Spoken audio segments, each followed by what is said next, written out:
for college lacrosse, and then they pivoted into helping creators make the most of the online space. It was those early videos that I made, which were about lacrosse, that Samir saw. And so when Samir invited me to come to Los Angeles for what was going to be just even 3 months, I was like, wow, someone will pay me anything, $700 a month to go do this, because I didn't study this. So it was a no-brainer. It was like, yeah, absolutely. Their main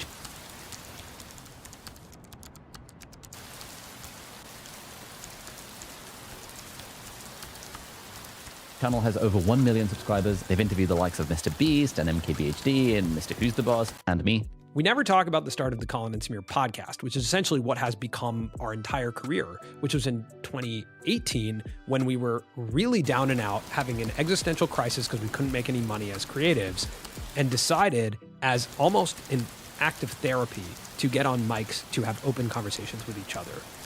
You guys are the creator economy guys. Like, you are you've somehow become the experts in the creator economy, where you've interviewed people like Mr. Beast and Tim Ferriss and like all of the big names, and also me on your show a couple of weeks ago. Yeah, all the big names and Ali Abdaal. How, in a nutshell, how did you guys get to becoming these like thought leaders within the creator economy? What was the Doing that in a nutshell is going to be very difficult. I mean, how I would describe it is just that it took us a really long time to figure it out ourselves, and so we found people to talk to ask, how do you do it? So it wasn't that we're the experts, we just talked to a lot of people who had done it. And granted, we have been in the space for 12 years. I think maybe something that a lot of people don't know about us is that we uploaded our first YouTube video together in 2011. And that is a long time ago. So we actually have been uploading to YouTube for a very long time and have met a lot of people along the way and have had a lot more failures than we've had successes. And I think that creates an interesting, dynamic when you have the opportunity to have more failures than success. And in this version of us, because there kind of have been two, in this version of Colin and Samir, we spent the majority of the time actually helping other YouTube creators, helping them with their productions. And then once we had a podcast, a place to speak with them, they were willing to come on the show to talk about it. So I think that's part of it, is that we were behind the scenes while trying to be in front of the camera as well. So I guess you guys have been doing this YouTube thing for 12 years now, since way before the word creator economy was even a thing, since way before. It was, I guess, around about 2012 was when people really started to make money in the space-ish, from my vague understanding of what's going on. It feels like a lot of young people these days want to become creators.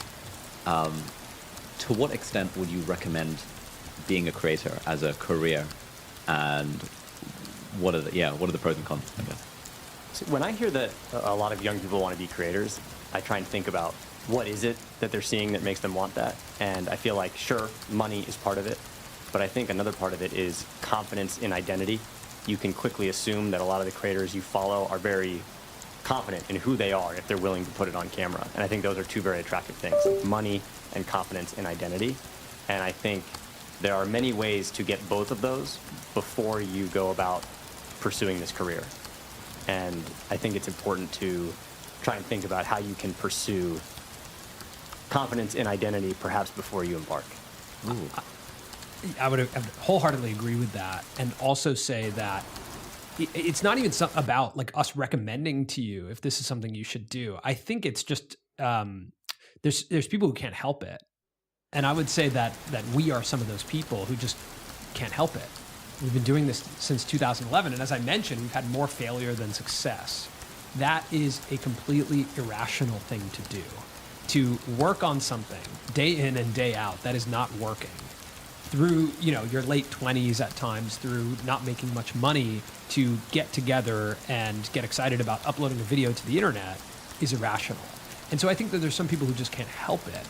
And if you are actually that type of person, you will become a creator because you will just keep going. And I think that you do have to really evaluate what it is you're looking for. Is it the outcome that you're seeing? Is it the outcome of validation, recognition, money? Is that the outcome you're looking for? Actually, the majority of being a creator is the process of creating. So you have to really understand your relationship with the process of creating. Yeah. In a way, like, are you embarking on this journey for the sake of the journey or for the sake of the destination?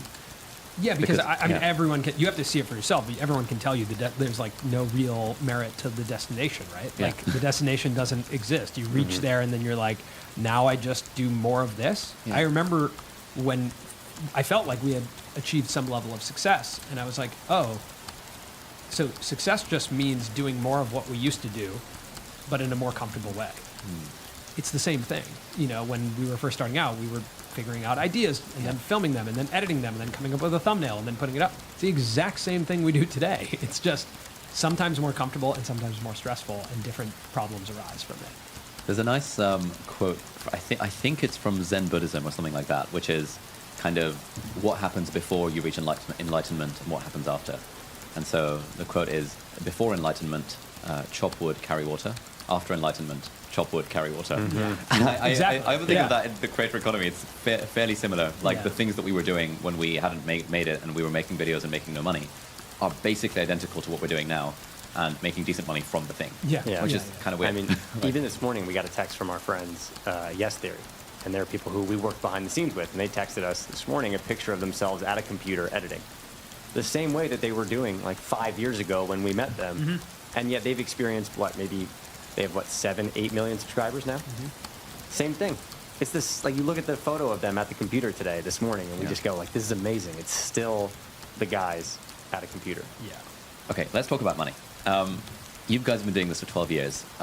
At what point, like, how much money were you making in the early days? And if you're open to sharing, how much money are you making now? Like, how did it work?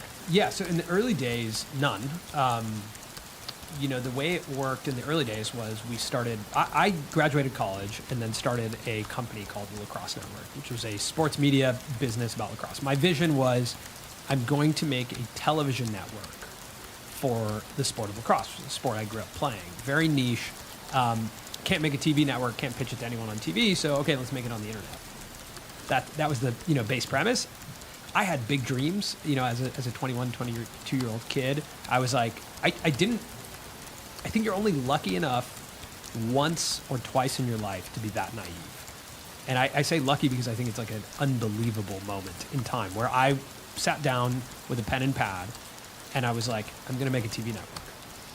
That's a ludicrous thought, right? Like, to have that thought at 34 years old with everything I know now, I'd be like, I wouldn't even allow that thought to go the next step.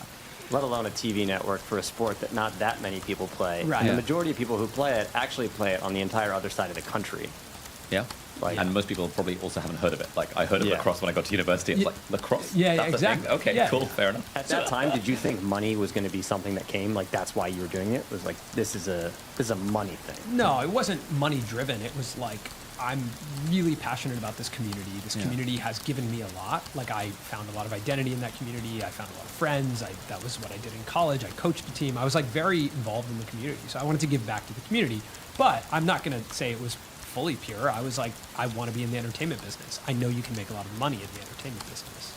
I grew up in LA, and that was a huge part of it. That's not, at 21 years old, that's a huge part of it. And I think we talk about a lot that the era that we were in at that time was the startup era. The sexiest thing you could be a part of or have was a startup. And, when you think about the Social Network, that movie, Facebook, Snapchat, Evan Spiegel, these are 21, 22-year-old startup founders who were becoming mega millionaires. So everyone had, an idea for a startup at that time.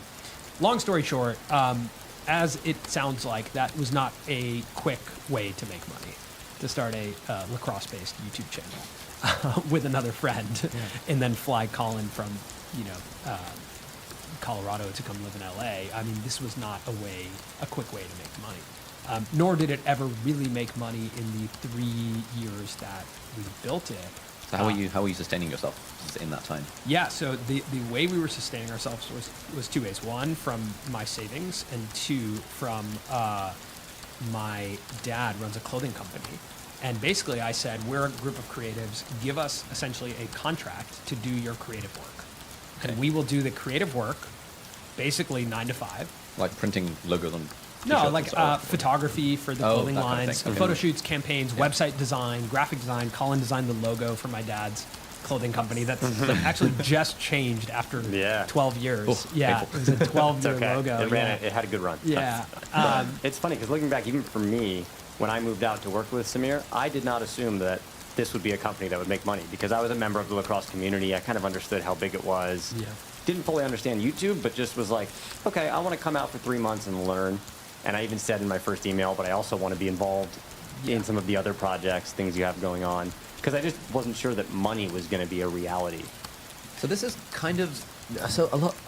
Like a lot of people I know who are in like their early 20s, for example, would think that, okay, your 20s are for grinding, your 20s are to Yeah. get the job at McKinsey and to do the consulting thing and to set yourself up to maybe then follow your passion further down the line.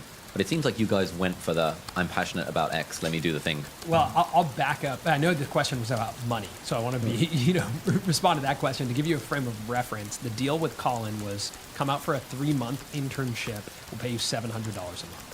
Oh, okay. Nice. That was the deal. I don't know if you remember that. That was the deal, to give you a frame of reference of where we were at. And that was a big deal for us to spend that kind of money. So just to back up about like how did this come about? I grew up in LA. I was always into film. I was into performing. I was into music was primarily what I was into. When I was a kid, I thought I was going to end up being in a band, a touring band. That's what I thought. Yeah, we'll put some B-roll of me playing the guitar. I thought that's what the outcome of my life would be. It was like, Yeah. of course, I'm gonna be in a band. We would perform like a ton in high school, and I had a lot of dreams of becoming a performer or some type of entertainer. I went to film school. I ended up being pretty good in my film school to the point where they placed one person in a job in Hollywood, and it was me as an editor. And so I got placed on a film called Ides of March. And I was an assistant editor on that film, bottom of the barrel assistant editor, a job that today is done by AI. But I was there to, this thing, I basically synced audio and video. That was it for the dailies. So dailies came in every day. I would sync them and then pass them to the next editor. I sat in a pitch black room every day. The distance from the entrance of the studio to the editing room was probably like 100 feet, but I would walk as slowly as possible just in case a producer saw me and they were like, there he is, that's the guy, put him in the movie. Never happened, but I would sit in this room and I just like didn't get it. I was like, this is not the entertainment industry. Like all the editors were in cargo shorts and hoodies and were kind of overweight and just sitting in this dark room. I was like, this is not what I imagined at all. And I went out to lunch with the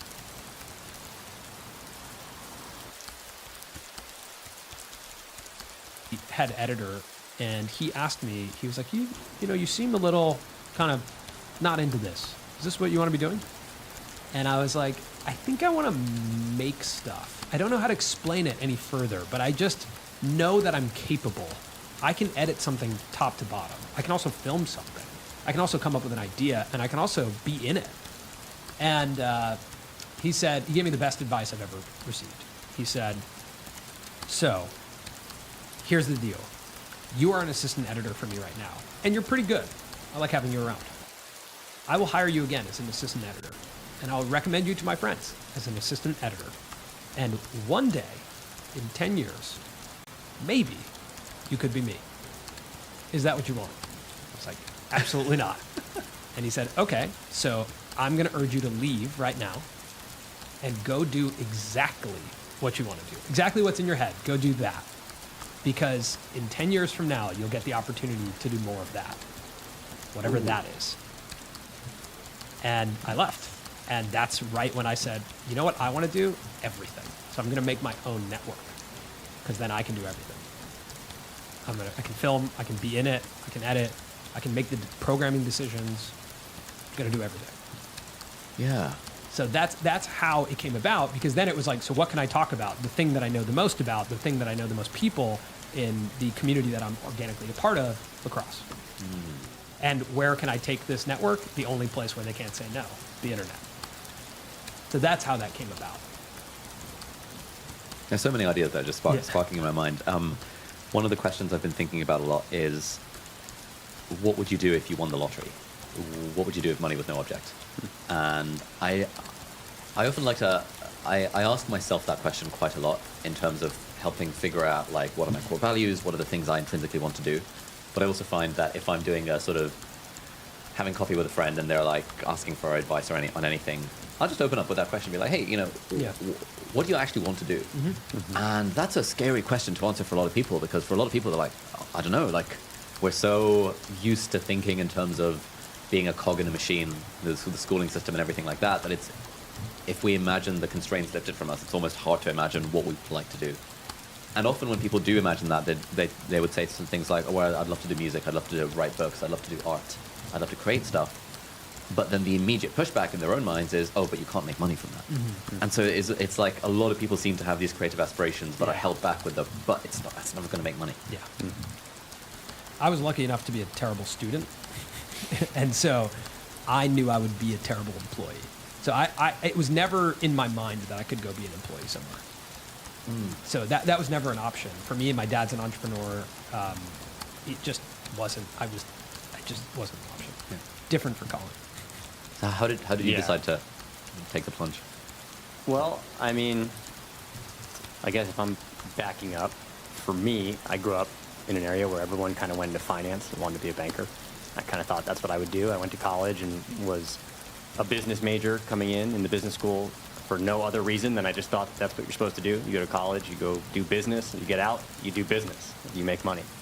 And got into school and found myself like very uninspired quickly by my accounting and statistics and finance classes, and bought a camera after I graduated and knew that I wanted to do something entrepreneurial. Like Samir was saying, it was like the startup era when it was all about having your own company, your own thing. And I was like, all right, I don't know what it is, but if I know how to film, I know how to edit, I know how to put up the website, I know how to design the logo, then I'll be leaps and bounds ahead. If I just know how to do all those things that I think an entrepreneur needs to do, then I'll be all right. I'll at least be a little bit ahead. So for me, I just found it interesting from an identity standpoint. And I went into college thinking I was some sort of way. I was a business-minded person, and came out realizing, actually, no, I'm much more of a creative person. I want to work on creative projects. And that's kind of what got me going. So yeah, I mean, when I graduated from college, I was working at the front desk of a hotel. And after I would get off work, I would go film and edit just to teach myself. And it was those early videos that I made, which were about lacrosse, that Samir saw. Yeah. And so when Samir invited me to come to Los Angeles for what was going to be just even 3 months, I was like, wow, someone will pay me anything, $700 a month, to go do this? Because I didn't study this. So it was a no-brainer. It's like, yeah, absolutely. So you guys have, sorry, go on. I was just going to say, to answer the question about money, the first 3 years, the exposure to the company, I think was around $70,000 a year total. What does exposure mean? Meaning like how much we spent. Oh, okay. Because we used one of my dad had a warehouse he wasn't using in downtown LA, and we moved in there, which was, an interesting experience. There was like cockroaches and a bathroom that barely worked, and it was a true cool startup experience. But we were lucky enough to have a space, because prior to that we were in my bedroom, which was actually really fun and cool and funny, and like stereotypical startup. I was living at home, so I didn't receive any money for basically up until we sold the company, and it was an interesting experience because it was very tense, I would say, like within 2 years, because 2 years in, it's like, okay, we have a creative contract with my dad's company. This doesn't feel good. We aren't making any money. This isn't right. Like, this doesn't feel right. But what did feel right was we were creating these videos, having a lot of fun creating the videos, and there was an audience reacting to it. And I was just like, how do we hold on to this? So then we started doing, we were like, we can be a creative shop for other people. And so we did random things. We would make websites for $1,000. And I remember having an argument with Colin and Julian, who was the guy who I started the company with, about the $1,000. I was like, that's not enough. We should charge more. And I remember Julian said to me, he was like, well, we need to at least do one thing so that we can, have a proof of concept and sell more. And so like we would get into arguments about how much we could charge.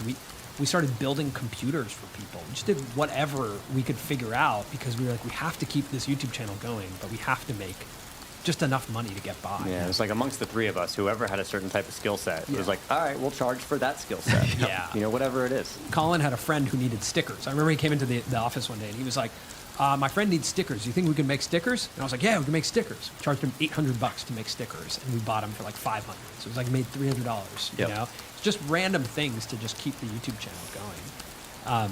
I think I had a belief that advertising would come a lot quicker.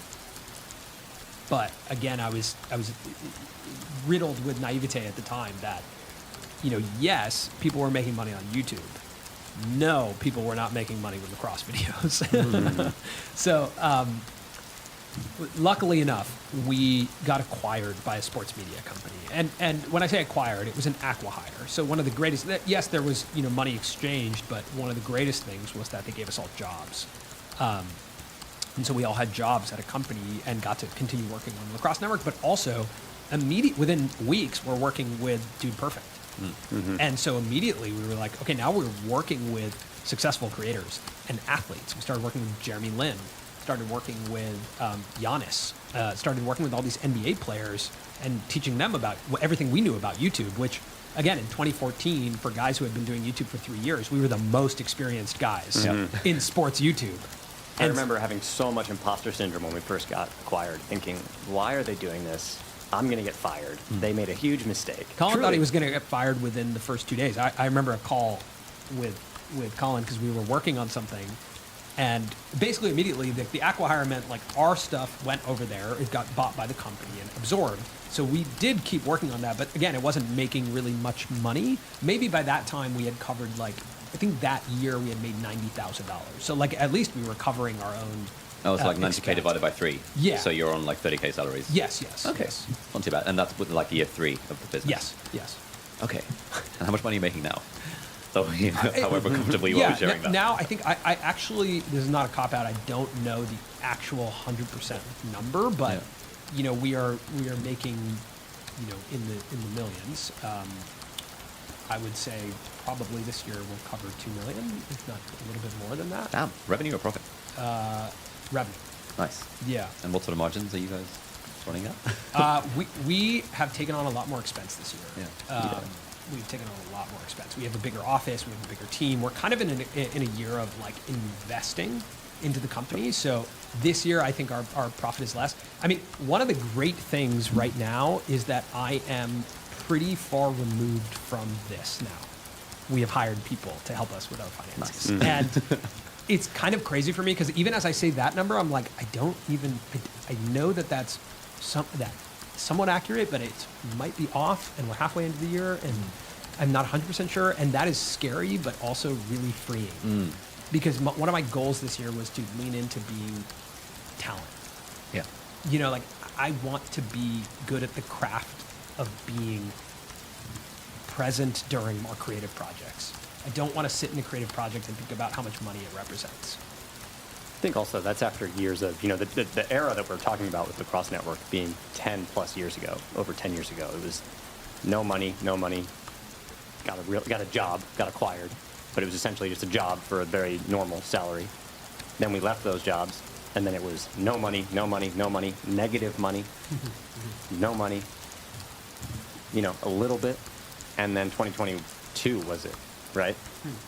The first year that we really hit being last year. Of course, we had deals that came in that allowed us to exist. Yeah. But for the first year we actually made money. Right at the end of the year, it was like, oh, there's money in the bank. Yeah, there was a surplus of money at the end of the last year. For the first time ever was last year. Which was essentially, us getting paid, right? Like we do distributions at the end of the year, and that's when we know how much money we make, right? So it's a really interesting trajectory because Colin's right. There was years where, you know, so basically we sold the company, we sold the Lacrosse Network. We got into the world of this company, had great jobs, had a really great, I call it our MBA. We learned everything about the creator space. You know, what is referred to as the creator economy was getting figured out in real time in that company, right? We were learning about how companies were working and everything. So that was a really great experience, and we got, I would say, overconfident in that company. We felt really good. We were able to grow the Lacrosse Network to become a profitable division of that company, which was like really impressive to me and very exciting. And then we were able to help, you know, people like Dude Perfect or, you know, any of the other clients there figure out their revenue monetization. I felt really good. And so we decided one day over pasta that we would leave and start our own thing. And primarily because we didn't want to do sports forever. We didn't want to be the lacrosse guys forever. We were in love with the process of making videos, but not in love with sports. And so we were like, oh, Casey Neistat's vlogging. He's got a channel with his name on it. We could do it, right? Yeah. Colin and Samir. And I remember everyone at the company kind of speculated that we had something going on. We had raised some money, or we were joining another company, and we actually just left. We just left our jobs. And I think the first week, Colin was like on the beach, right? Yeah, lost. And called me, and he was like, so what do we do? And I was like at home, and I was like, I think you started directing your energy into your family business very quickly after. It was like, all right, well, that's done, and now, I'm needed over here. I'll plug in over there. And I was just on the beach like, this is wrong. Something's wrong here. So we got together and just were like, okay, yeah, you're right. Let's just start making videos. And we just started making videos, like no plan. One of the most ill-advised things, but again, this was the second time that we were lucky enough to be this naive, to just be like, we'll just start it. We'll just make videos. We'll see what happens. Let's say you were speaking to let's say someone in their 20s, they've just graduated university, maybe they've tried a job for 6 months and they're like, screw the job, like, job's not for me, I want to become a creator. What would you, if you had to give this person, if you were their like mentors and you were giving them a roadmap, what would be the roadmap now that it's 2023 to succeed in the creator economy? You'll have to buy the course to find out. I can't answer that. Yeah, well, I'll invoice you after. No, I'm kidding. So as I look back on that, I think the one thing that we always agree upon was that we went into making the Colin and Samir channel with being very like selfish creators, which is completely fine. It's like, here's what we want to make. Oh yeah. Right? Here's what we want. But if you want to be a creator, then you have to be empathetic towards the audience. And we were not. An artist has no empathy to the audience, right? An artist paints something and says, this is what I wanted to paint. I don't care what you think about it. Interpret it as you wish. Okay. If you want to be an artist, that is a different thing. Yeah. If you want to be a creator, you have to be empathetic towards the audience. There's a balance between what you want to make, what the audience wants, and what the platform wants. There's three things that make up, What you want to make, what the audience wants, and what the platform wants. Yeah. Okay. That's something that we call content market fit, is finding, that right in the middle of that is content market fit. What you want to make, what the audience wants to watch, and what the platform wants. This episode is very kindly brought to you by none other than Huel. Now, I've been a paying customer of Huel since 2017. I first discovered it in my 5th year of medical school. And if you haven't heard of it, it's basically a meal in a bottle. And in that meal, you get a balanced mixture of carbohydrates and fats and proteins and fiber. And it also contains 26 different vitamins and minerals. And each meal has around 400 calories and 22 grams of protein. So it's pretty reasonable in terms of protein count. And because I tend to be pretty busy and there's always stuff going on, I tend not to really have time to get a healthy breakfast or a healthy lunch. And so I'll often use Huel ready to drink as a replacement for my breakfast or my lunch. They've got 8 different flavors that are available. My 2 favorites are banana and salted caramel, so if you find those, you should check them out. And even though Huel as a company started off online, direct to consumer, recently they've propagated amongst all of like the grocery stores in the UK at least, and so I've been seeing it out and about everywhere, which is pretty cool. And very excitingly, we also have an episode with Julian Hearn, who is the founder of Huel, back on this podcast from season 1. And so that episode was a real masterclass in entrepreneurship, and it was really cool seeing, kind of hearing the story of exactly how Huel came together. So head over to huel.com/deep dive, and thank you so much, Huel, for sponsoring this episode. This episode is sponsored by Kajabi, and they've actually got something really valuable for all of our deep dive listeners. Now, if you haven't heard of Kajabi, it's basically a platform that helps creators diversify their revenue with courses and membership sites and communities and podcasts and coaching tools. So it's one of the best places for creators and entrepreneurs to build a sustainable business. We started using Kajabi earlier this year, and as soon as we started using it, we were like, oh my God, why haven't we been using this product for the last 3 years? It's got everything you possibly need for running an online course or hosting an online community or building an online coaching business. And it essentially makes it really easy to run your entire online business, from payments to marketing tools to analytics. Kajabi has everything that we creators need all in one place. And actually, you don't necessarily need a huge audience to generate a sustainable income. A creator on Kajabi can, for example, make $100,000 by converting just 350 customers a year, depending on your price points. And in fact, there are creators on the platform that are making millions of dollars every year with fewer than 100,000 followers across the social media platforms. We've been using Kajabi to host all of our online courses since the start of 2023, from our $1 part-time YouTuber foundations to help people start off on their YouTube journey, all the way up to our $5,000 package for the part-time YouTuber accelerator, which gives you access to me and my team. And Kajabi does not take any cut of what you earn. Creators keep and own everything. The way Kajabi makes money is through the monthly subscription fee, and even though we generate like literally millions of dollars every year from Kajabi, we're still only paying them a couple of $100 a year. And actually, in their lifetime, Kajabi have paid out over $6 billion to creators, the billion with a B, and over 1,000 creators have become millionaires through products on the platform. Now, back in May 2023, I did a keynote at a Kajabi in real life Kajabi Heroes event in Austin, Texas. And in that keynote, I talked about the exact steps that I used to grow my business from zero to over $2.5 million per year from course revenue alone. Now, people paid for the pretty expensive tickets to watch this keynote at the Kajabi Hero live event. But as an exclusive deal for deep dive listeners, Kajabi have very kindly offered to provide the recording of that keynote completely for free to anyone who listens to this podcast. So if you're interested in getting completely free access to that keynote, just head over to kajabi.com/Ali. That's kajabi.com/ALI. And that'll be linked in the show notes and the video description as well. You just enter your email address and then you will get the recording of that keynote completely for free, whether or not you ever become a Kajabi customer. So thank you so much to Kajabi for sponsoring this episode. Okay, so let's say I'm like, I really want to be a music YouTuber. I love Kurt Schneider. I love that Voice Avenue era of popular song covers on YouTube, and I wanna make money on YouTube playing guitar and singing songs. And you guys are my mentors. How would we be having that conversation? I would say if you want to make money, figure out another way to make money to start.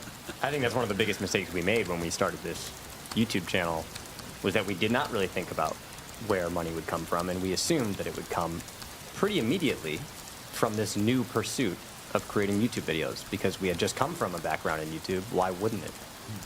We kind of thought we understood how that would work, but it made us make choices that were based out of fear, taking different production projects and things that took energy away from what we were trying to put into this creative pursuit. So I think if you love music and you want to make money from it, figure out a different way to start to make money from it, so that you can just focus on the creative side. And when it comes to the video making side, the first question I would ask you is, who's the audience? Ooh, I'd be like, I don't know, like people who want covers of Ed Sheeran songs on YouTube. Okay, and how much of that is available to them? Loads of people are doing Ed Sheeran covers. Right, so I'd ask you to scan that, right? Yeah. And say, okay, cool. Now go study who else is doing what you want to do. Yeah. Why are they watching? What's interesting about it? Do they have space to watch 5 of these in a row? Is that the culture of this audience? Where else do they hang out on the internet outside of YouTube? And a lot of what we've learned, I would say, over the past 12 years is this process of studying audiences, because we are part of the equation, but the audience we're playing ping pong with an audience, right? That's what the internet is really great at. We throw something out, the audience reacts to it, and we understand, oh, interesting. That's what you guys like. That's what you didn't like. Okay, let me try this. Ooh, okay, now I just learned something new about you guys. So being a creator for the internet is a collaborative process with the audience. And so you have to deeply, before you embark on this journey, define who you're speaking to and understand them. It's okay for that to evolve. I don't want to say that you have to put yourself in like a very tight box in the beginning, but that's the first question I would ask you is lead with who you are speaking to. Why is it valuable to them? Yeah. Because you are asking people to invest time in your Ed Sheeran cover. Yeah. So what's their return on that investment? How does it differ from what someone else is offering? It's like somewhat similar to just general entrepreneurship or launching a product. Yeah. Like, is there enough space for you in this market? If you are going to enter that market, are you different? Are you singular? Do you stand out? Or are you replaceable? And a lot of times you're not going to, you should think about it up front and you should figure that out. But a lot of times that's going to come from starting. But I do think sometimes people would get leaps and bounds ahead if they were more aware of the market they were entering or the space before they did it. Yeah. Yeah, the way that I think of this, that I teach this in our course is, sort of 3 levels. Level 1, get going. Level 2, get good. And level 3, get smart. So get going, I would say, is like the first 3 videos. Just like put the videos on there. It doesn't matter. Yeah. Like, don't overthink it. Because loads of people get stuck in overthinking, especially if they've come from a background where they've been to university and done well, or they've already been in a job and done well. Suddenly to go into YouTube, it's like, oh, the overthinking stops them from doing anything. Just make a handful of videos, see how it feels, see what the vibe is. And then I would say level 2 is get good, which is still while you have a day job. Like get good at the craft of actually making videos and get to a point where the stuff you're making no longer makes you cringe. And as soon as you stop cringing at your stuff, that means it's reached some level of internal quality. But if you start getting responses from the audience, like comment, subscribes, whatever the thing might be, that's an external barometer for, is the thing you're making actually good? And at that point, now that you know how to make a thing that is good, then we can worry about like, are we treating this like a hobby or are we treating it like a business? If it's a hobby, do what you want. Have fun, do your own covers, no one cares. Yeah. If we're treating it like a business exists to serve an audience. Agreed. And therefore, Yeah. all the things around treating it like a business. I would say that's the other, that's the question before the question about the audience is like, why do you want to do it, right? Is it a hobby or do you have commercial intent?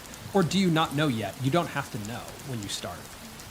Like commercializing your creativity is a very complicated thing to do. It's not clean, it's not a clean process. What do you mean?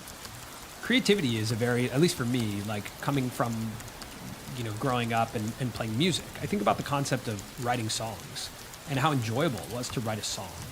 And think about how like songs would just come. I had a lyric book, I would write, I would just kind of enjoy the process of writing music. If that became a commercial thing right now, I don't know what my relationship with that would be if I had to do it, right? Or if someone pays you to do it. And if people start paying you to do it, you all of a sudden are evaluating your ideas based on a value system that is quantitative. And a quantitative value system, as we all know on YouTube, is I think it's a tricky thing to do with your creativity. You think about a creative video idea. You're like, I love this idea. You put it out, it tanks. Do you still love the idea? Or did something just happen? Did something just change about it, what you feel about the idea?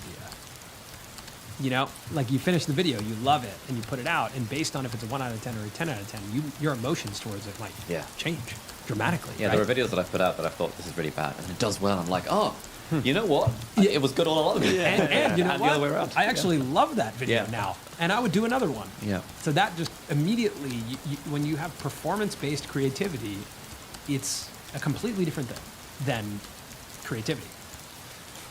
Have you ever worked with a creative person, hired a creative person who's not motivated by money? You may not attract that type of person. I don't think so, Yeah. honestly. Yeah. Like even hearing you guys talk about creative stuff, that's completely the opposite world from where I've grown up, which is all about like. Imagine working with someone who doesn't care about the paycheck.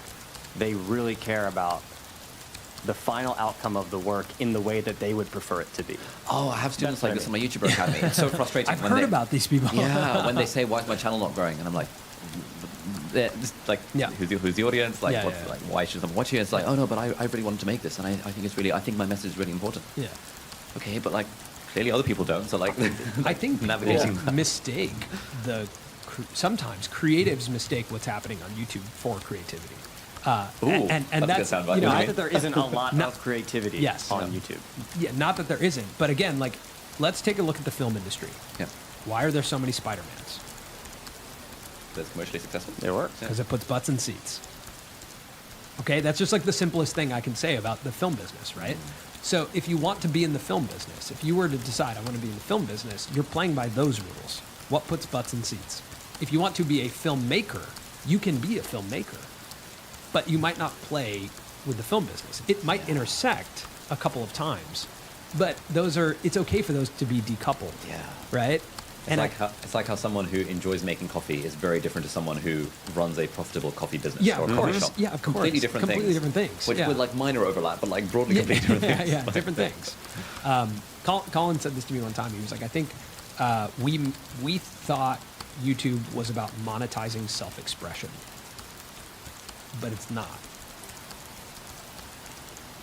Does that make sense? It can be, of course, within certain confines. And in many ways, you look at our channel, what we're doing right now, your channel, sure, you are monetizing a bit of self-expression. But there are compromises, which gets increasingly more difficult when you're compromising on yourself. Yeah. You know? And all this to say, we found a format that, for me at least, I feel has allowed for me to be myself. an uncompromised version of myself and have that intersect with commercial viability. And I feel really lucky about that because there was a lot of versions of like attempts at YouTube that I was not being 100% myself, you know, and if I was good at not being myself, I would have pursued acting, which I wanted to do, but I wasn't good at it. I can't pretend for that long. And so I feel very grateful that we found a format where it's like, when you watch our videos, like that is me. I am Samir in that context. When I'm playing a role, like we had coffee with James Hoffman before this at his coffee shop, and we spent 3 hours with him. Basically, funny enough, felt like we did a podcast without recording it. It's like it's exactly the conversations we enjoy having. It's exactly the people I'm interested in. It's exactly how I show up in those conversations, and I feel really lucky that that is what we get to do. But for the record, I'm a paid actor. Just to make sure that that's clear for everyone listening and But I watching. do have to ask myself, how many of these conversations would I do if it wasn't tied to, you know, commercial success? How much would I upload? How much? You're right. Like you do have to think about that too. It's like, okay, is this, what, you know? And that's what running a creative business is, you know. And I think that's the thing. The advice I would give is like, just get really smart on understanding what making it means to you. Like, what is making it to you? What does that mean to like make it on YouTube? What are you imagining in your head? And then also like, you know, do you deeply, authentically care about providing value to the audience that you've told you want to have? Because if you do, then you can have a long career. Then you're going to wake up every day and be like, okay, this lifestyle is really enjoyable. The process of making videos is really enjoyable. I get to do the thing I'm passionate about. I feel like myself while I'm doing it. And the people on the other side are really happy. And I get joy from providing value to them. You can make some sorts of businesses work, and some sort of like, you know, a lot of people have jobs of which they're not fully passionate about. Yeah. But you know, it makes money, it gets them by. To what extent do you guys think that passion is a prerequisite for success in creator economy land? I think it really depends what type of person you are. You know, if you're motivated by metrics, if you're motivated by dollars, the message or the medium or what you're putting into the creative side is not as important. So it's easier for you to compromise. It's easier for you to make decisions that will allow you to be financially successful. Also, the passion that you have is towards entrepreneurship or making money. That's a completely fine passion to have. You know, and like if we've met creators who say, I am an entrepreneur, it just happens to be that my product is video. And I think that's a completely fine thing. I just think all of this is like a process of self-discovery and self-awareness of like, if that's the case, that's completely fine. You're going to make different decisions about video, you know, and that you're going to make different decisions than I would, but I have to understand that I'm the type of person that deeply cares about the craft of the video and what it looks like, what it sounds like, what goes out to the people on the other side. I deeply care about that. And I would sacrifice the numbers on the screen going up in exchange for me being happier with the video. Yeah, it's like there's these different approaches. There are some people that approach YouTube or whatever the platform is from the perspective of a creative trying to make money. Yeah. And then there are others that approach it from a perspective of an entrepreneur trying to make money who's recognized that there's a niche and there's like I can make a faceless YouTube channel with AI and stuff. Exactly. That capitalizes on this high CPM niche kind of thing. I think we, when the term the creator economy came, I think it was in like 2020, maybe it was the first time I had heard it. And it was so funny because it was the first time I was like, oh, wow, there's a name for the thing that we talk about. People are calling it something. That's interesting. But I think that word creator got way too used in a way that assumes that everyone is the same. Like every creator is the same. But I think the word creator is very similar to the word athlete. Like if I said, this is a show for athletes, you would say, what? What kind of athletes? Yeah. Right? And I think that's what the term creator is like. I think there's within athlete, there's tennis players, soccer players, basketball players, lacrosse players, and they all have different wants, needs, training regimens. And there's amateurs and professionals and like semi-professionals and and all of those. And within all that. Yeah. So the amount of variants there are in the term athlete, I think there's that many, if not more, variants in the term creator. Yeah. And I think we oftentimes assume differently. Yes, that's a really good point. This is partly why, like, you know, when, like, I really struggle to make videos like how to succeed as a creator in 2023. It's like a good title, and it's like, oh, we know it might do well, but it's like, oh, how do we even begin to talk to all these people? And so even the title for this podcast episode, I was thinking, it's like, how to succeed in the creator economy. Okay, I can get why we would title it that, but also like, okay, where do we even begin? Like, it's just, and what I found, and I'm curious to hear your guys' thoughts on this. What I found is that like, I really struggle to, like, if someone asks me, how do you succeed on YouTube? All I really know is my own playbook of educational talking head videos, providing value to a small niche of people, monetizing it through a course on the back end, and doing that for 6 years. That's a pretty reasonable formula for success, in my opinion, provided you have some sort of expertise, something to teach in a market that's not so saturated that you can't stand out. But you guys speak to, for example, Mr. Beast or Dream and people like that who have made it in the creator economy in a completely different way. So I guess my question for you guys is, of all the people that you've interviewed and spoken to about this stuff, do you see any, like, what are the commonalities you see amongst the creators who manage to make it professionally versus the ones who either just keep it as a hobby or who like quit after a while? For me, it's focus. Yeah, I was going to say the same thing. Focus. Yeah. Like when you talk to, you've spoken to Marquez. Marquez Brownlee is someone who's like, you think about some of these people and the amount of opportunities that they've had to expand into other directions. And the ones that really remain focused on uploading videos consistently are the ones who win. Like, and I speak from a place of, experience of, as we started to see some traction, I was like, took a pen to pad and I was like, great, now we can launch this business and this business and this and this and this. Mm-hmm. And if we expand like this and hire these people, then we can do that. And you lose focus pretty quickly. And I would say discipline rides right alongside that. Focus and discipline, like those, the ability to have focus, discipline, even when we talked to Jimmy recently, right? Like Mr. Beast is refocusing in on main channel and Feastables. Those are the two things. And that's a lot. Running a massive chocolate company and one of the biggest entertainment platforms in the world.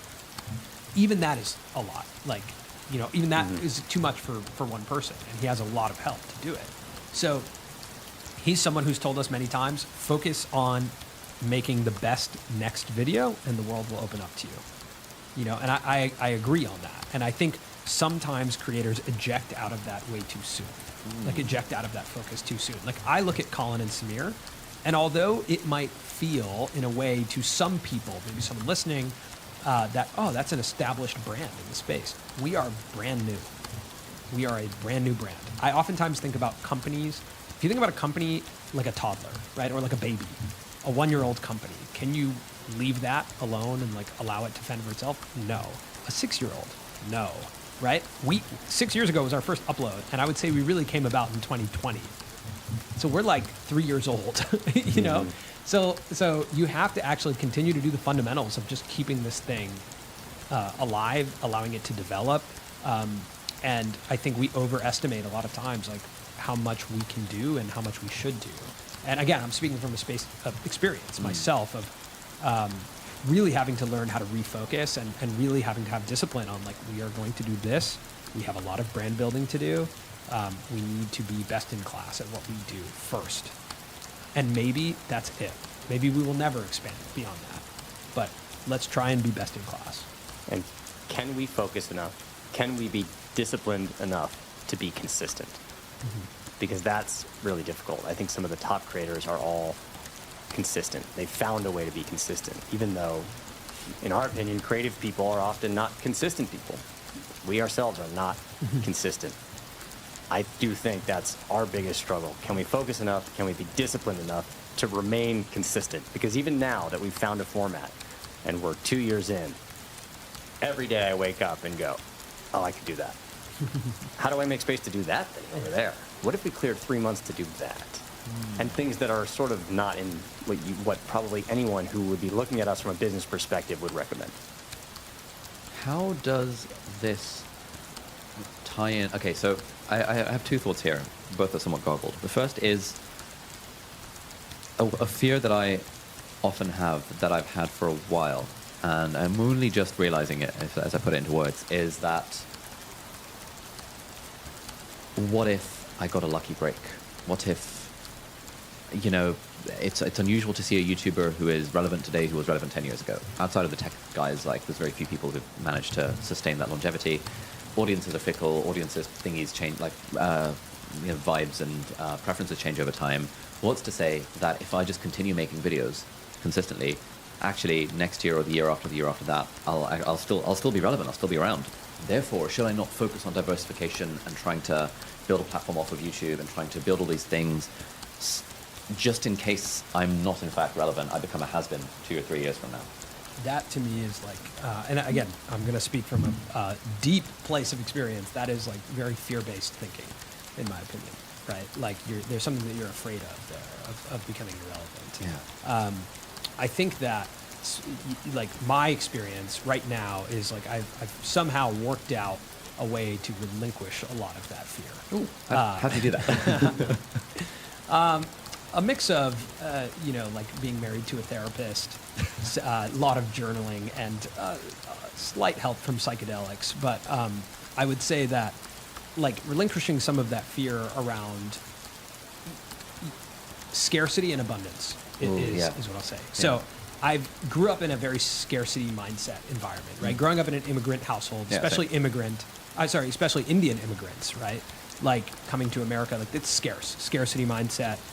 You know, my parents, and I assume that there's a lot of trauma from the partition that came through, and that it's like we have to acquire everything and hold on to it. And what if it all goes away tomorrow? Because that did happen. Yeah. Right. That did happen. But as I've come into this space, I've started to learn that we are in an abundant environment, and not abundant from a dollar's perspective. We could not make any. I think money comes and goes, and like it could all go away. But I'm in an abundant environment because of the people that I know, and the network that I've built, and the skills that I have. I have an abundance of skills. I have an abundance in network. And I have abundance in just my own ability to know how to utilize that network and utilize my skills. So if everything went away, do I actually believe I am the type of person that would let all of this fall, right? And that would actually let this hit, rock bottom in some way? Like, what am I afraid of? Because my worst case scenario is not that bad. And there's a lot of people I could call along the way of falling down that, right? So if I'm operating at a space of fear, it is actually incredibly irrational because there's nothing to be afraid of. So if I can relinquish some of that fear, what does the world look like?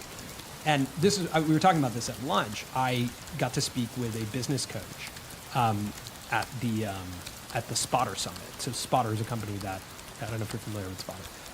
They're a company in the US that works with creators and gives creators financing.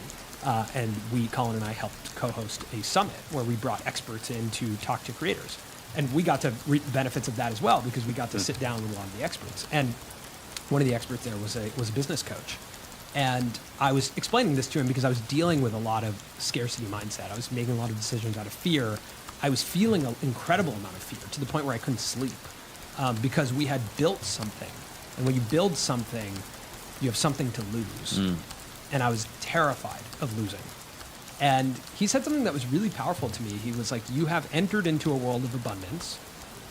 You are an abundant version, or you don't know the abundant version of yourself. You don't even trust the abundant version of yourself. The scarcity mindset version of yourself got you here, helped you achieve a dream.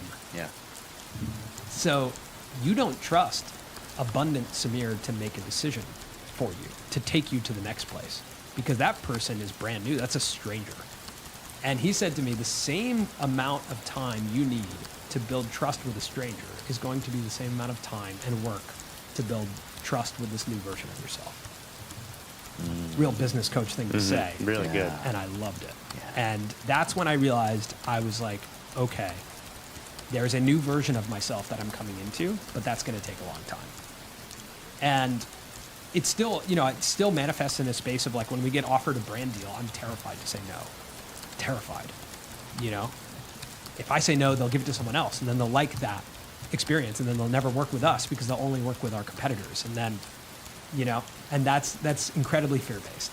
So I always have to take a step back and go, am I making this decision out of fear, or am I making this decision because it's the decision that we want to make, that we are excited about, that sounds fun for us, that is a decision from abundance? I'm not saying we nailed it, but like we are working on that, or I am working on that personally.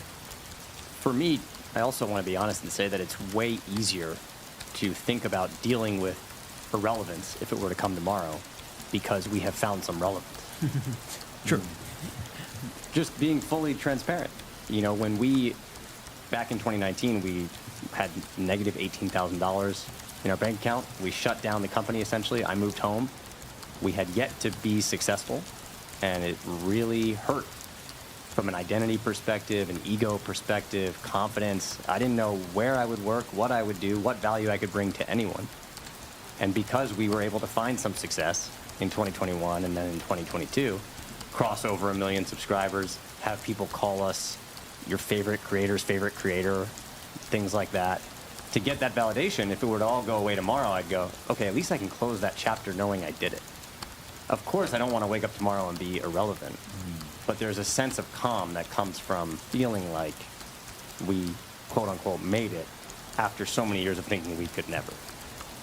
Now, this season is once again being sponsored very kindly by Trading 212. Now, people ask me all the time for investment advice because they see that I've made money and I've made videos talking about where I'm investing that money. The thing that Warren Buffett and basically everyone who's sensible in the space recommends, which is to invest in broad stock market index funds, which you can do completely for free using Trading 212. Trading 212 is a fantastic app that lets you invest in stocks and shares and funds in a commission-free fashion, and they've got a bunch of features which are really helpful, which is why I personally use Trading 212 to manage a portion of my portfolio. So firstly, they've got this great pies and auto invest feature. So if you're interested in potentially getting into investing, what you can do is you can browse the different pies that different people have created on the platform. So you might get like a hedge fund trader who's gone onto the platform and has created a pie of investments, having done a bunch of research and stuff, and that pie might be like, I don't know, 20% Apple, 20% Tesla, 10% this, 10% that, but it's generally way more complicated than that. And you can see the performance of that particular pie of stocks and shares and funds. And then if you want to copy that pie into your own account, you can just copy and paste it directly in, and then you can invest any amount of money and it will automatically split it according to the allocation in the pie. So if you wanted to just play around with £100 and you were like, okay, that pie looks good, it will split out that £100 based on the allocations of the pie, which is pretty sick. They've also recently added support for multi-currency accounts. Now, this is really helpful because, for example, if you invest in the S&P 500, which is a US-based index fund, then you won't get hit with all the various foreign exchange fees if, for example, you're investing from the UK like I do. And if you have an Invest or an ISA account, then Trading 212 also gives you daily interest on your uninvested cash in pounds or euros or US dollars. So if any of that sounds up your street, then do please hit the link in the video description or in the show notes, and that will let you sign up to Trading 212. And if you use that link, you will also get a completely free share up to the value of £100. So it's literally free money, so you might as well. So thank you so much, Trading 212, for sponsoring this episode. This is so interesting. Like I was having this conversation with the team yesterday. We were, so we're about to launch my book, and we were thinking like, what do we want the pre-order bonuses to be? And one of my thoughts was, let's make a $300 productivity course and just give it away for free as a pre-order incentive, because that's a grand slam offer. Yeah, it's like you can pre-order the book for $20 and you get a $300 course. Sick, amazing. But then there was some pushback from the team around, but like, are we really going to give away this $300 product? Like, we could make money from it. Like, how do we know we don't need the money? Like, you know, our YouTuber Academy is now stopped. And Tintin, our YouTube producer, who we met earlier at lunch, said, guys, it seems like we're having this conversation from a place of fear. Like, what if we just decided to bet on ourselves instead? Yes. And in which case we would make a decision that's like best for the audience, that is more from a place of abundance, and we would give away this course because, like, why not? We might as well. Yeah. But from a place of fear, it's like, oh, the 5,000 people who pre-order the book, they're the warmest audience, they might buy this course for $300. That's like 15K we're losing out on. Like, oh my god, and it starts to spiral into this fear-based situation. I would say also, like, you know, we are incredibly lucky to talk to people for a living, and Tim Ferriss is one of those people, and he talked about the concept of fear setting, which I think is like one of the most important exercises I've ever heard about.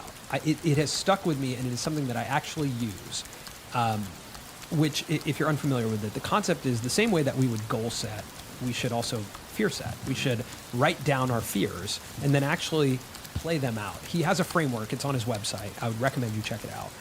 But essentially, like, you write down the fear, then you write down, you know, how you essentially take it. You're like, all right, for example, I just did a 10-day vacation, and I have in the past had a lot of fear around vacation. Vacation is terrifying to me. So here's one of my fears. What if someone emails with an opportunity and I'm not at my email? Okay, well, even as you hear it out loud, that's a ridiculous fear. You just route it to your agent or route it to Colin or route it to someone else to read it. And then it's, okay, well, what if it's an opportunity that we want, but I can't do because I'm on vacation? Well, if you value vacation, then that is a reality. That's going to happen. Yeah. Oh, okay, that's not actually that bad. Yeah. And then you just keep going down. Okay, how could I repair it, quote unquote?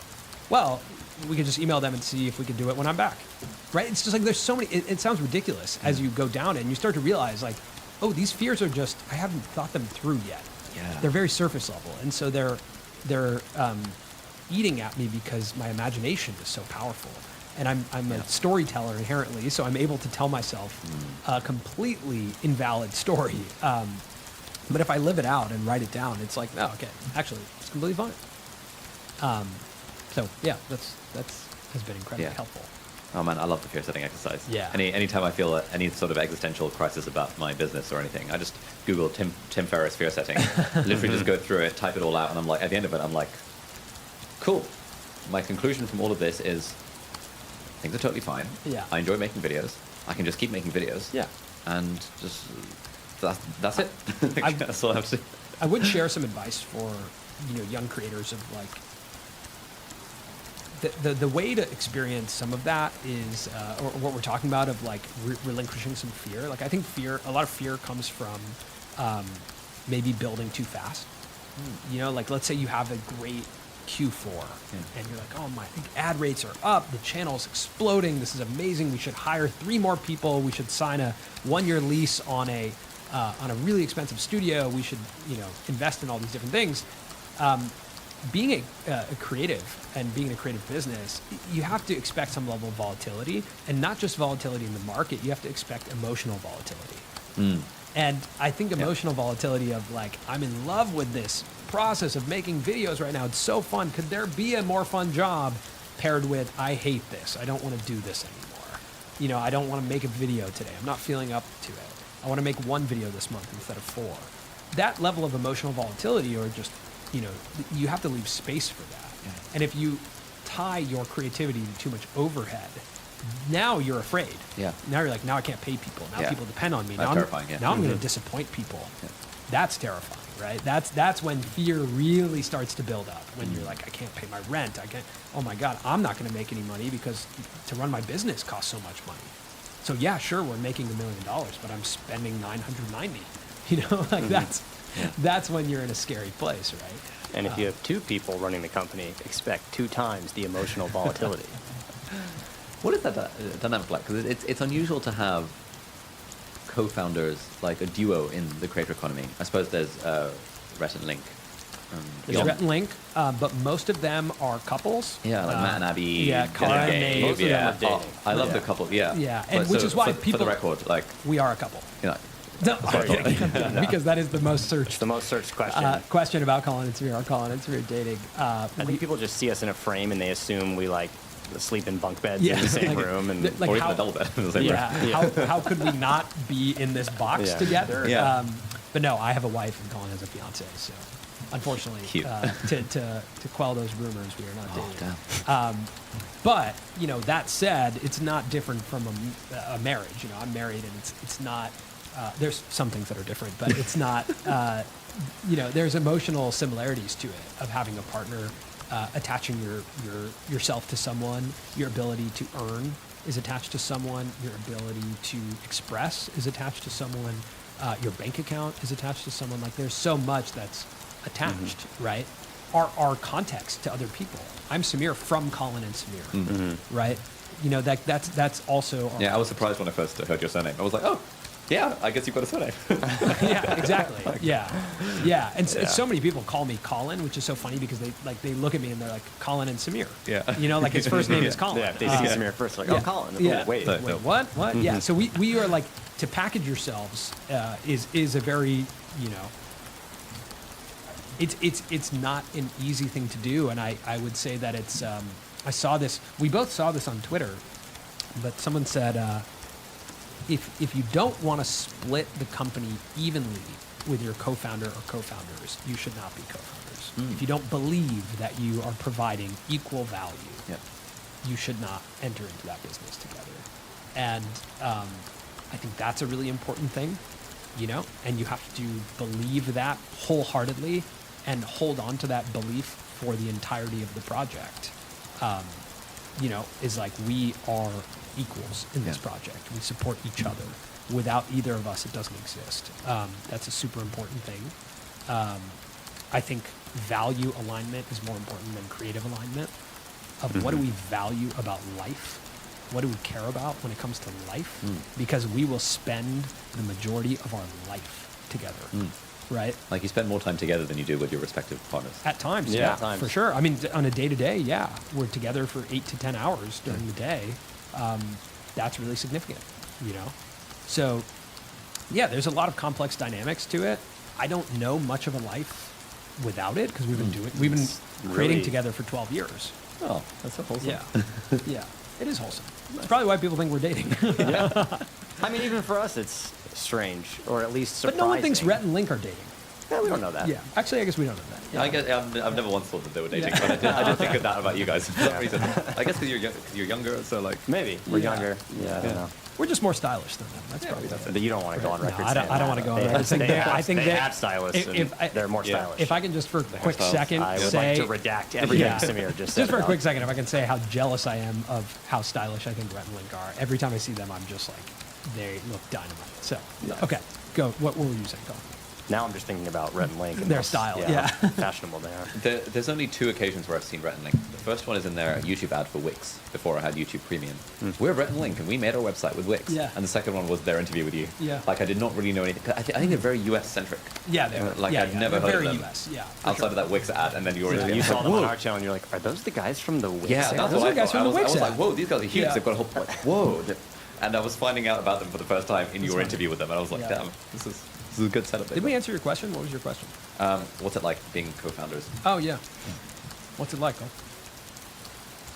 Yeah, I don't know anything else. It's a lot of what you said. You don't make 100% of the decisions that you would make. You don't spend time 100% of the way you would make it. You don't get 100% of your identity in public. You're sharing a lot of it, and it takes a lot of compromise, a lot of communication, and a lot of belief that the time spent together is worth it, is enjoyable, and is producing now the life that you actually want. Yeah, there's all as in a business, it costs a lot of money to run our business right now because we've gotten a bigger studio. Again, we're investing a lot into the business right now. But whatever my financial ambition is, I have to double it for us, right, as a company, and that's our reality, right? And I think you have to. That is hard, and so you have to look at the cost benefit and be like, but the benefit of this so heavily outweighs, that cost that of course I'll do it. And it's not even a question. There's not even that evaluation. It's just like, this is the only way I could be doing this thing I'm doing right now, which I am enjoying doing. And I also, there's a moment where we crossed 1 million subscribers while giving a speech at VidSummit, Yeah. which was not planned and a very intense emotional experience. And sharing that moment with someone is what, to me, is powerful about this whole journey, is that Colin and I can always look at each other and go, dude, can you believe this? We did it, or we're doing it, or we just did that. Isn't that crazy? And like, I can say that to Colin and he can say back to me, yeah, man, it is crazy. And like, I can say that to my wife or to my brother and my dad, my mom, and they can kind of be like, yeah, it's really impressive what you're doing. That's so cool. It's like, do you want to go on a roller coaster by yourself, or you want to go on it with someone that you enjoy, who can affirm to you that it was scary, it was fun, it was everything that you also thought in your head that it was. Yeah. And so I think that is like, that to me is like, I think life is meant to be shared. I think creative projects are more fun when they're collaborative. Like, I just have a belief system that this is a collaborative thing to do. It's more fun to collaborate. And so if we're looking at fun as a metric, which it should be for everyone in a creative business, then this is more fun. Would either of you ever start a couples channel with your respective wives/fiancés? Absolutely No. not. No shot. Yeah. I have Why just not? the amount of exposure Yeah. that I want Yeah. Okay. to my personality, to everything, to thinking about a brand. Yeah. I find it incredibly difficult. I haven't posted on Instagram in over 2 years because I can't do it and do it just objectively. What do you mean? Like, I can't do it. I have to ask, why am I posting that? Yeah. Who's the audience for this? Yeah. With what reason? What I brand know- is going to sponsor this post? I know that won't perform Yeah. because I understand some of these platforms. Yeah. And it's just, I need to just focus on the YouTube channel, the business that we're building. I Yeah. can't spend mental energy, let alone on another like couples endeavor. Yeah. It would be far too much. Okay. I enjoy like posting about personal stuff. I occasionally post on Instagram, and when I feel like it, I enjoy it. But yeah, I am. This to me, like in terms of amount of recognition we have, I feel very fulfilled in it. I feel like I have enough. I don't crave fame, beyond the recognition we have right now. Yeah. So when I think about that, and I definitely don't crave it in the context of my relationship. What I crave in the context of my relationship is quality time, and that to me does not include a camera. So that changes the dynamic. It's another person in the room. It's another it's completely different. And I think like life is very fun, like traveling with my wife, and we just went to Italy and just had a great time, and we walked to coffee shops in the morning. Like I don't want. Sometimes we go to coffee shops or we go to dinner, and people. Sometimes more than others, people come up and want to talk or take pictures, and that's like so incredibly like to me. I'm still like that's insane that people would want to come up and chat. Yeah. Luckily, our fans and the people who watch our show are like professionals, Yeah. and so they come up and they're so respectful, and you get to have like a really cool conversation. But I wouldn't want that in the context of my relationship, of people looking at my relationship and being fans of my relationship. Like that to me is, there's nothing about that sounds interesting or attractive. My answer might have been different in my early 20s when I really craved fame. But I think that's wrapped up in a lot of different things, and I don't have that feeling at all anymore. I love being on this side of the mic and looking at you and being like, "Where's he about to take that? Yeah, I have Did I no just idea. drop something that he is now changing his trajectory?" I've been intrigued by the idea of like the couples channel as a phenomenon for a while. So you want to do it? I'm not sure. This is the thing I'm Let's trying get to into figure this. out. Yeah, this is what I'm Oh, trying to figure man. out because, I've got a podcast that I occasionally do with my brother. We've been doing it since 2019. Initially, it was very consistent. Now less so, but it's nice because we just broke up. What's the podcast called? Called Not Overthinking. Oh, not over. Yeah, I've seen and it. it's kind of nice. Yeah. Good memories, good vibes. Get to chat to my brother, kind of thing. And it's a fun little joint project that we do together. At one point, we had episodes sponsored, and we hated that because it put a requirement on it, and we got rid of the sponsors. And now it's purely a passion project. Yes. And so, my idea for a couples channel is like, well, let's say I were to start a couples channel with someone else, and it was purely a hobby. Like there's never an upload schedule. It's just like we talk about relationship stuff occasionally. We like reading relationship books, and it's like, here's what we learned. Could be kind of helpful. Maybe a brand might sponsor us to go stay in a nice resort for a week or something like that. I have this sort of like somewhat idealistic, like, it would be fun to do this joint project with someone else. But then I think about it, and I think about like, do I need the fame? No. Do I need the money? No. Like, would I be trying to make it a commercial asset? No. Do I just go on the holiday to the resort anyway, like, regardless of whether it's free Do or you not? want to like, go to the resort and do a deliverable with your Yeah. things? like, No. probably not. Probably not. Or Right? even be recognized as the couple that understands how to be a couple. Like if you're Yeah. trying things, Yeah. you're reading books and you're talking about it, the perception may be that you have it all figured out. Yeah, or that we're learning along the way. And even if you are actually learning along the way, I would the say perception may not be that. Yeah. my advice for you would be, if you crave it, to do it without distributing it. For a Oh, while. interesting. Yeah. Like make videos Yeah. with your significant other and just watch them back yourself with her. Maybe show a friend or family. Like I think we have lost the art of experimenting and practicing in private. We think everything needs to be a public experiment. Yeah. And public experiments come with a lot of just complications. They come Yeah. with, especially as you are a recognized brand in the space. Like, whatever you do, people are going to talk about it and be like, Ali Abdaal launches, X channel. Why did he do that? Let's break it down. 7 reasons why Ali Abdaal did, that's going to color some of your thinking. The strategy of it's going to color some of your thinking. Like, I think you can do it in private. When I really, we had this conversation the other day, we talk about the start of the Colin and Samir channel as, September 2016. We never talk about the start of the Colin and Samir podcast, which is essentially what has become our entire career, which was in 2018 when we were really down and out, having an existential crisis because we couldn't make any money as creatives, and decided as almost an act of therapy to get on mics to have open conversations with each other. Because it created a container where we sat and looked at each other and talked about how we felt about what was going on for an hour or two. And it was one of the most therapeutic things that we could have done, was decide that we would just grab mics and talk to each other. And that, when I think about it, is like something I'd like to do with my dad. I'd like to create that container with my dad. I'd like to do that with my wife. Do I need to distribute it? No. I could just record it. But what I actually want is the container. I want that space. Yeah, I keep thinking about home movies. The fact that I actually do have, from my younger years, home movies shot by my mom or my dad that were just sitting on tapes in my house. And of course, when they film them, it was just to hold on to these memories. And even as I travel with my fiance next week, or I think about like having kids, I don't want to not have home movies and home video. I just may not want to put them out in public. And I think we started the podcast that way. In a way, it was like, let's just record this because it's something we're going through, something we want to do. It was like putting it on a shelf. Not that many people were listening to it back then.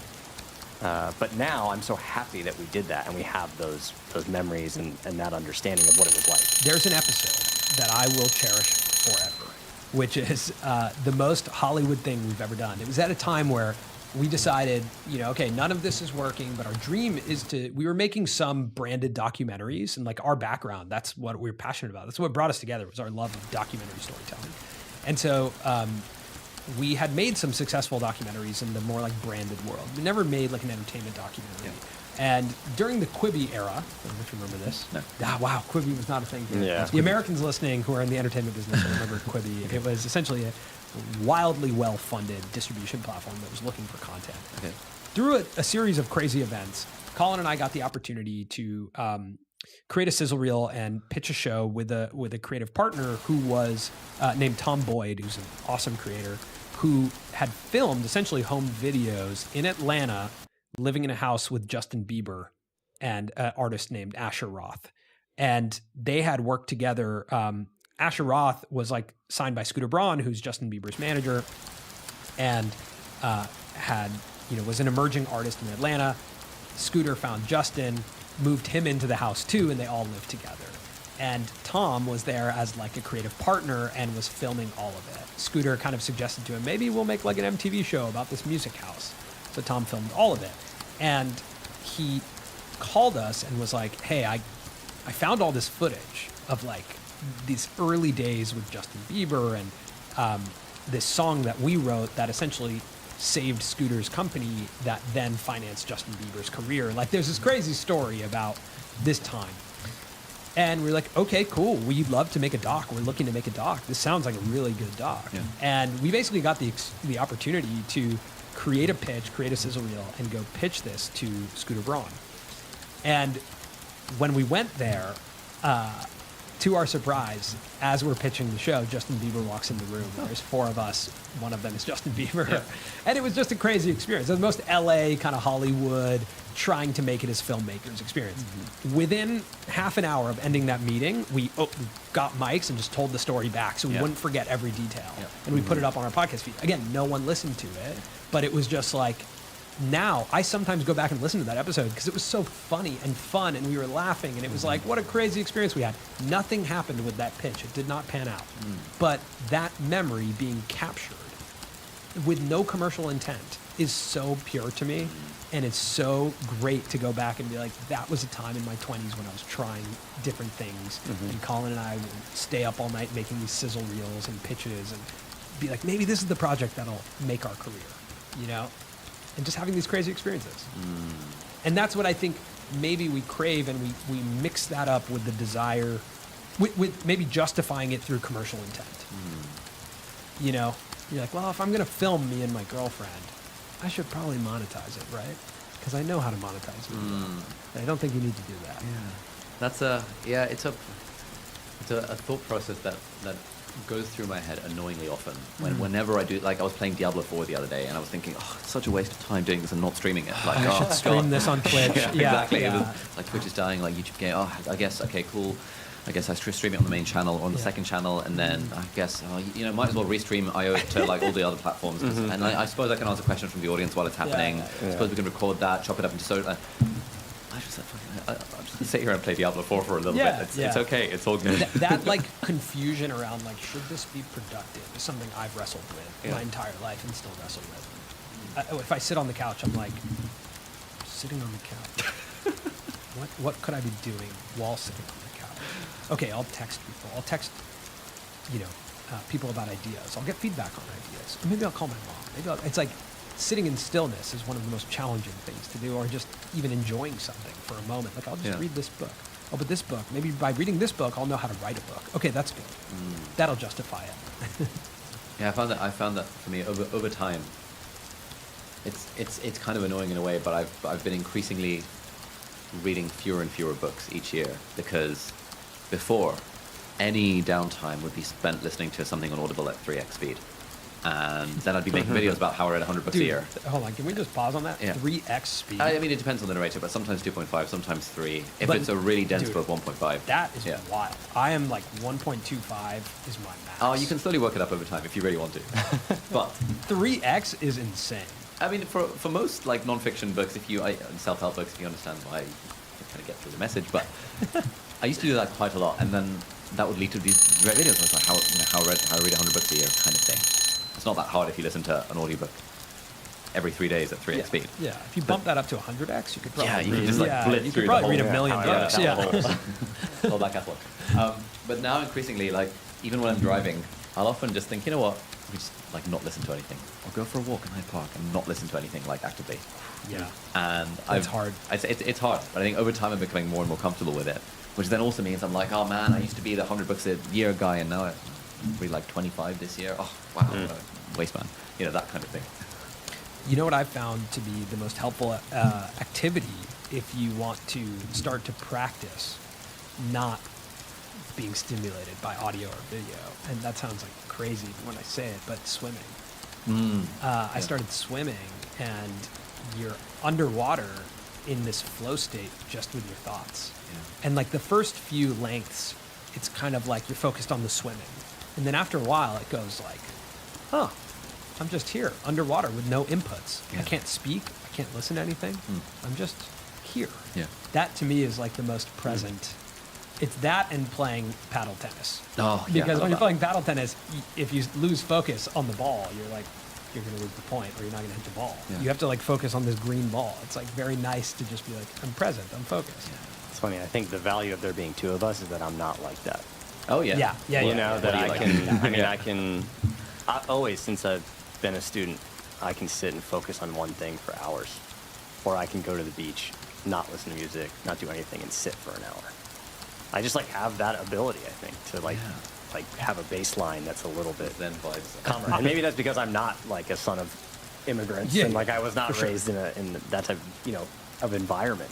But I think it is like a very like different thing about the two of us. It's also again back to the question about co-founders. That's why it works, right? Like I said this the other day on a pod that we were talking, but I said like my job is to create the canvas. Colin's job is to paint on it. That is how we operate. Okay. I bust the door into a room and say we can do this, and then I actually don't know how we're going to do it, and then Colin walks into the room and does it. Yeah. Right. Like and helps us do it. Like that has been our relationship for 12 years. Not that we don't flow over to the other side and help, but that has really been the relationship. Even us being here in London right now, I was not going to be the one to say like to push and to buy the ticket and be like, yes, we're going to London. We're going to interview all these people. Yeah. But then once the decision is made, we can craft it, sink into it creatively, turn it into what we want it to be. Yeah. So that is also like, again, like the exploration of like value in partnership is like you have to look at the other person and be like, I like deeply respect, empathize, understand, and value your contribution to this in a way that's like, I don't know how to explain it, but in a way that's like, it would never even come into question. Like it's not even something. And I would say that differs from other partnerships that I've been in, where you kind of go to bed and you're questioning the value that each person is contributing, or you're questioning like, is this split right? Am I getting compensated enough for this? Is this, like, if you're entering into doing a creative project with someone like the way we do it, I wouldn't do it if that question ever arises in your head. I also want to add one thing to you playing Diablo 4 and feeling guilty about it. Yeah. So. Oh no. So I was playing it while on my walking treadmill, so I got the steps in. Okay. So, There you go. Yeah, there you go. So you figured that out. There it is. Yeah. So I tried also playing it, listening to an audiobook, and I was like, no, that's too much. Yeah. Just So those two things. there was a moment a few years back when I kind of had a similar feeling watching shows on like Netflix and whatnot, documentaries and things like that, and feeling like, am I spending a lot of my time consuming here and not really creating? And a really good friend of ours who was a professional lacrosse player that we met during our time there, still was a groomsman in Samir's wedding, Paul Rabel, that we've done a lot of projects with, said to me, he was like, no, that's part of your job. You're heavily on the creative side of this business. You need to be watching, studying, relaxing at times, taking in these inputs that are a bit unexpected. Like, you need to be exposed to all these things. So if you're staying up late and you feel guilty watching something, or staying up late, waking up late the next day, that's okay. Don't be so hard on yourself, because try and think about where that actually fits into your creative process. Not necessarily the productivity side of your brain or the productive process. There's a little bit different on the concept of rest. There is a Tim Ferriss podcast with Jerry Colonna. I cannot recommend it enough. It's about rest, breaks, and doing different things, and the value of that in your entrepreneurship. Yeah, I have to recommend it. I think it redefined my relationship with rest. Sick. Yeah. I will check it out. You guys both at various points use the phrase finding a format. You say you found the format, which you now have. What do you mean finding the format? A format is the most powerful thing in media, period. Like, finding a format is the whole thing, in my opinion. You look at some of the most popular shows, Hot Ones. Hot Ones is a format, right? Sean Evans sits across. He can explain the format really well, right? Okay, I'm going to interview someone, and we're going to eat progressively hotter and hotter wings, right? Questions are hot, wings are hotter, or something like that, whatever the tagline is. Amelia de Moldenberg, not to stay in the chicken space, but chicken chop date, right? And when you find a format, you can get better at that format. You can collaborate within that format. You can build a team around that format. You can build a brand around a format, right? Formats are the key that unlocks success in media. It allows for that consistency that we were talking about earlier that's really difficult for creatives to find. Yeah. But if you can find a format, again, you know how long it takes, you know how much it costs, right? Let's look at How many you can make. Let's look at other examples. Ryan Trahan, the penny series. That is a format. I am going to start with a penny. I can only, get things through this penny, and I'm going to achieve this goal at the end of it. That is a format. Let's look at Mr. Beast. $1 thing versus really expensive thing. That is a format, right? He is replicating a format and getting better at a format. So, largely, I think if you want to make it as a creator, there is an unlock, which is finding your format, finding that thing that you like to make, that the audience wants, and that the platform likes. And again, within that format, you can also figure out, how does a sponsor fit into this format? Where does the sponsor fit in? Does the sponsor fit in? Yep. Right? And so all of a sudden you have a product. The product is the format. And so if we are looking at media as a business, then that is what you're building. The most successful formats in the world, if you zoom out, American Idol, that is a format.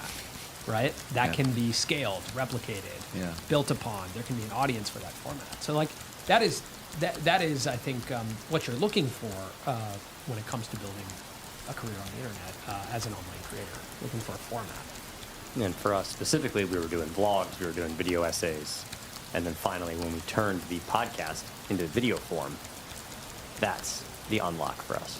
That's what worked. That's what we could handle. That's what we could build a process around. We could hire for. We could get out on a consistent basis. We could get better at doing it. Yeah. That makes so much sense. I feel like so much stuff has just sort of clicked in place in my mind. And I've never really had the terminology to describe it. But I guess, like, with my channel, I've been experimenting a little bit with formats over the years. At one point, I started off with vlogs as the format, then moved to talking head videos that are educational in 5 to 15 minutes, and then experimented with more like voiceover vlog as the format, experimented with like long form study with me video as the format, experimented with like me giving advice while walking around, experimented with like Matt Diavella documentary style format. But really, what it always comes down to is me talking to a camera 15 minutes and having random shit come up on the screen occasionally. Like, that's the format. Yeah. Yeah. And I keep on getting format FOMO. Like Johnny Harris. Yeah. Johnny Harris's format gets him 5 million views a video. Like, oh shit, like, why don't I do videos like that? Format FOMO is such a good term. I like that term. Yeah. I've never heard that before. Format. And like, what Format FOMO. What the guys at Charisma on Command do, like breakdowns. I'm like, oh, like, what if I could do a breakdown of Elon Format Musk's FOMO. productivity? It's such a good term. Format Yeah, FOMO. I feel That's that so a lot. real. Yeah. But Again, we're not consistent people or creative Yeah. people. Yeah. So that's why you have the FOMO. You're like, I'd like to do that over there. yeah.